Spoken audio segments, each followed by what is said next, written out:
Este es el nuevo libro, el nuevo perfil en este caso, de una colección maravillosa de la Universidad Diego Portales, Ricardo Piglia, La Intemperie. Y Mauro Libertela, que es editor, que es autor, que nos ha visitado por su última novela, Un futuro anterior, es el responsable de este libro apasionante. ¿Cómo estás, Mauro? Hola Maxi, ¿cómo andás? Bien, todo Una bien. alegría recibirte. Igualmente. Bueno, vos contás en el libro, vamos a tratar de invitar a la gente con esta entrevista que lo lea, que el nombre de Piglia estaba en tu familia, obviamente, familia de autores, sonaba, ¿no? Como puede sonar en la vida de alguien un nombre, pero después te metiste a hacer una investigación, entrevistas, llegaste a personas que no hablan. ¿Qué es lo que más te sorprendió de este Piglia? Sí, Piglia para mí siempre fue un personaje entrañable de la literatura argentina. Efectivamente, estaba en la conversación de mi familia, que vengo de padres escritores desde siempre. Y después cuando entré a estudiar la carrera de letras en el año 2003, lo que Piglia había dicho de la literatura argentina, digamos, lo que Piglia había dicho que era la literatura argentina, era como el programa mainstream oficial de la carrera de letras en el momento en que yo entro.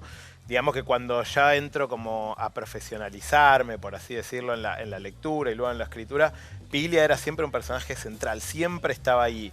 Y era un personaje que marcaba un poco el camino de la literatura argentina, pero lo hacía de una manera muy cálida, muy entrañable. Eso era lo lindo también, como era un cacique, pero no un cacique rígido, cruel, como han ocurrido en otros momentos de la historia literaria, sino que siempre lo hacía de una manera muy generosa. La palabra generosidad aparece mucho en el libro porque sus amigos siempre mencionan que era una persona muy generosa.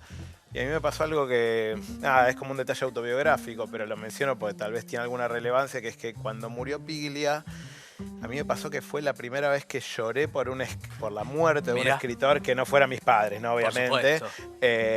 Y mucho tiempo después, cuando Leila Guerriero me convocó para hacer este perfil, recordé ese llanto que nunca terminé de entender por qué me había emocionado tanto o me había dolido tanto la muerte de Piglia. Y dije, bueno, acá hay algo que indagar y algo en lo que escribir, porque también meterse a investigar, como vos decís, durante 2, 3 años a un escritor puede ser agobiante. Así que uno tiene que tener alguna relación. Tiene que haber alguna pregunta que uno quiera responder, porque estar 3 años en la vida de un escritor te puede liquidar también. ¿Y esa pregunta es por qué marcó a la Argentina tanto, por ejemplo? Y un poco sí.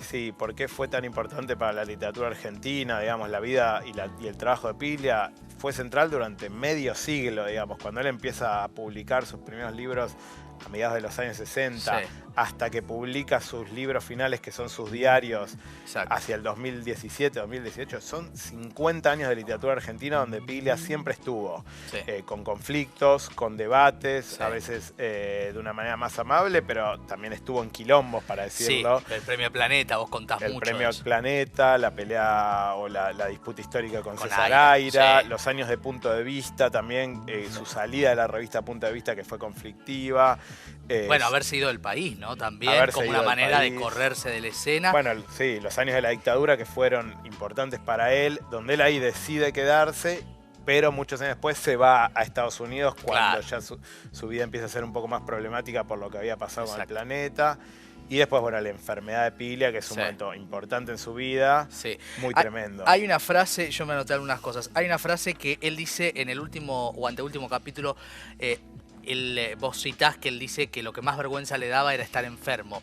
Y cuando uno piensa en Piglia, además de algunos lo que recordarán por la divulgación de lo que hizo maravilloso sobre Borges, sobre tantas otras cosas en la TV pública, otros por sus libros críticos, por sus novelas, etcétera, etcétera, pero también por lo que ha significado también esa enfermedad terrible, ¿no? Que atravesó en un final de vida muy duro, ¿no? Sí.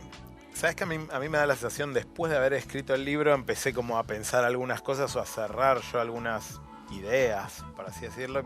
Y me di cuenta que Piglia es un escritor muy del control. Él siempre ha tenido control sobre su propio mito, sobre la literatura argentina, sobre sus propios textos, incluso sobre sus entrevistas. Yo lo entrevisté una sola vez para un libro y era alguien que te pedía después que le mandes el texto para él ver qué había dicho, retocarlo y mandarte la versión final.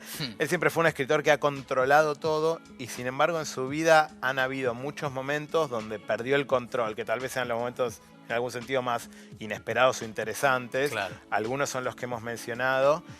y su enfermedad, que fue terrible, que fue la esclerosis lateral amiotrófica, que es la verdad de las peores enfermedades. Es lo que tuvo Fontana Rosa. Claro, que vas perdiendo el control de tu cuerpo, al punto de que él terminó escribiendo sus libros finales y sobre todo los diarios, que los reeditó, los reescribió, los rearmó todos.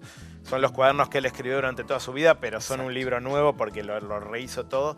Él lo terminó escribiendo ya con el cuerpo paralizado, le compraron un aparato que era una pantalla que tiene como un teclado. Como usa Esteban Bullrich, por ejemplo, claro, ¿no? O Jorge Rivas. Claro, que tenés que mirar fijo una letra. Exacto. Y si la mirás durante unos segundos, el sistema reconoce que esa es la letra que querés tipear y te la tipea. Y es escribir con una lentitud increíble. Para un escritor, ¿no? Uno piensa el sufrimiento que tuvo Piglia. Hay tantas cosas, porque el libro es riquísimo y además también vos usás el sarcasmo, el sentido del humor, el chisme, porque está buenísimo que no sea un perfil solemne, sino un perfil total. Incluso las contradicciones respecto de que de joven él andaba así nomás suelto, vivía en cualquier parte, solo le importaba la literatura. Después la plata le empezó a importar. Bueno, se vive en el capitalismo. Pero un dato otro que me anoté. Beba Eguía, que fue una de las compañeras de vida de Piglia, dice que los títulos de sus obras fueron como profecías para su vida. ¿Me contás eso? Sí, eso es algo que ella también se empezó a dar cuenta hacia el final. Ella fue su última mujer y la gran, digamos, la que estuvieron 35 años juntos. Es la viuda de Piglia. Ella vivió estos años finales de la enfermedad de Piglia, bueno, obviamente con mucha angustia y sufrimiento. De hecho, eso es algo que a mí me dijo el médico que lo atendió, que trató la enfermedad de Piglia, y lo pongo en el libro, que él dice que esta es una enfermedad que destruye a las familias porque requiere vivir tal vez durante años en un hospital adentro de tu casa. Es muy, muy duro. Y entonces ella también hizo su propio proceso de repensar la vida de Piglia a partir de esos años finales y se dio cuenta que había libros de Piglia, por ejemplo, bueno, respiración artificial sería el caso más emblemático. Piglia muere, digamos, muere por producto de la enfermedad y podía morir por en cualquier otra circunstancia, pero finalmente la muerte real de Piglia fue porque le falla el respirador artificial. Y el médico que estaba con él tenía enfermeros las 24 horas. El médico que estaba en ese momento no puede destrabar la falla técnica de ese respirador. El respirador no enciende y él muere porque le falla el respirador artificial. El tipo que escribe su primera gran novela, que es Respiración Artificial, que es el libro de algún modo que lo posiciona y lo consagra. Son cosas casi esotéricas, pero que son impresionantes. Sí, yo no sé si esotéricas, pero sí que hablan del misterio de la vida, ¿no? Y sobre todo, hago esta digresión, sé que tenemos que ir cerrando, pero pasaba con Antonio Carrizo, por ejemplo. Antonio Carrizo tuvo algo no tan duro como una ELA, pero tuvo una ACV. Y le pasaba que a una persona que para él era la literatura de la vida no podía leer, ¿no? Digo, estas cosas tan tremendas que... Sobre un tema que es extraño, que es por qué pasan las enfermedades, ¿no? Que nadie... que es el gran misterio. Es el gran misterio. Bueno, este libro realmente no se lo pierdan. Gran laburo, el que hiciste, Mauro. Es un libro, yo creo, de consulta, porque además habla de Piglia, pero habla de mucho más. Quiero mencionar, otro día vendrán con Cayetano, que también publicaste la biografía de Cayetano. Sí, es un caso singular ese, porque es un libro en primera persona donde él cuenta sus años de ludópata. Él tuvo un tema de ludopatía. A mí me convocaron originalmente para escribirlo, como se suele decir, como escritor fantasma, que es grabar a alguien y hacerle su libro. Pero como a Hernán Casiari, que es el director de Orsay, se le ocurrió transmitir nuestros encuentros por streaming, como para que la gente pudiera ver cómo se escribe un libro de esta característica, lo terminé firmando porque era como que ya era ya estaba todo visible.